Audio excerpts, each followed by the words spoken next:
Finally दोस्तों Windows 11 का stable update roll out होना स्टार्ट हो गया और मुझे कल ये अपडेट मिल गया था और उम्मीद है दोस्तों आप सबको भी ये अपडेट ज़रूर से मिल गया होगा। और अगर नहीं मिला है तो कब तक मिलेगा, ये सारी जानकारी आपको इस वीडियो में मिलेगी।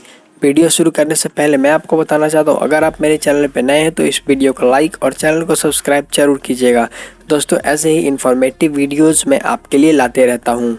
चलिए दोस्तों वीडियो को शुरू करते हैं। दोस्तों थोड़ी सी तबीयत ख़राब होने के कारण साउंड इशू हो सकता है, तो आप इसे माइंड मत करना। ये जो मेरा लैपटॉप है Acer Aspire 7 Ryzen 5 5500U है।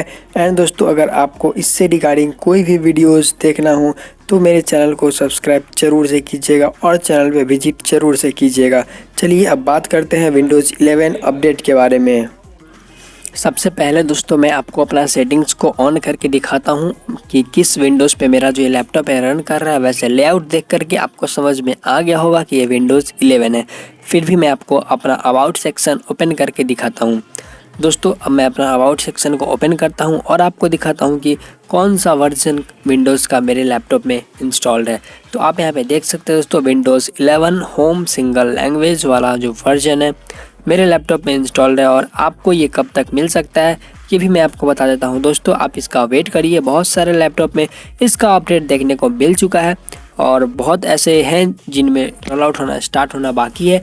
और दोस्तों इस मंथ के एंड तक एंड जनवरी के एंड तक सारे लैपटॉप में आपको जो है विंडोज़ 11 का स्टेबल अपडेट देखने को मिल जाएगा। दोस्तों वीडियो पसंद आया होगा तो एक लाइक ज़रूर करिएगा। चलिए दोस्तों मिलते हैं एक और इंटरेस्टिंग वीडियो में, तब तक के लिए जय हिंद, बाय बाय।